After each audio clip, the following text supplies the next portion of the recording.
ভারতীয় সিনেমা জগতের এক সময়কার জনপ্রিয় জুটি দেব এবং শুভশ্রী অন স্ক্রিনের মতো অফ স্ক্রিনও প্রেমের সম্পর্কে জড়িয়েছিল তারা। একের পর এক সুপারহিট সিনেমাতে কাজ করত। সিনেমাতে যেমন প্রেমের সম্পর্ক ছিল, তার থেকেও বেশি মধুর ছিল অফ স্ক্রিন তাদের প্রেমের সম্পর্ক। মূলত চ্যালেঞ্জ ছবিতে কাজ করার মাধ্যমে প্রথম জুটি বাঁধেন দেব এবং শুভশ্রী, কিন্তু তাদের সেই প্রেমের সম্পর্ক পরিবার অবধি গড়িয়ে যাওয়ার পরেও কেন ভেঙে গিয়েছিল সেই তথ্য অনেকেই জানেন না। চলুন জেনে নেওয়া যাক। ভিডিওটি ভালো লাগলে অবশ্যই একটা লাইক দিবেন। দেব এবং শুভশ্রী প্রথম চ্যালেঞ্জ সিনেমাতে জুটি বেঁধেছিল, আর এই সিনেমার পরিচালক ছিল রাজ চক্রবর্তী। আর এরপর থেকে বেশ কয়েকটি সুপারহিট সিনেমাতে কাজ করেছে এই জুটিটি।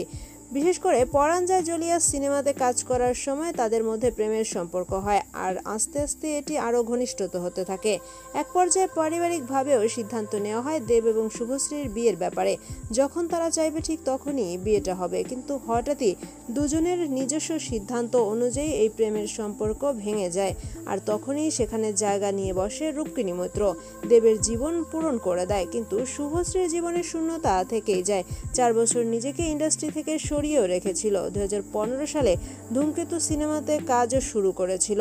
তবে প্রেমের ভাঙনের প্রায় 10 বছর পর ধূমকেতু সিনেমার ট্রেলারের মাধ্যমে আবারও একই মঞ্চে পাশাপাশি দাঁড়ালেন জনপ্রিয় এই জুটিটি। ভিডিওটি ভালো লাগলে অবশ্যই আমাদের চ্যানেলটি সাবস্ক্রাইব করবেন।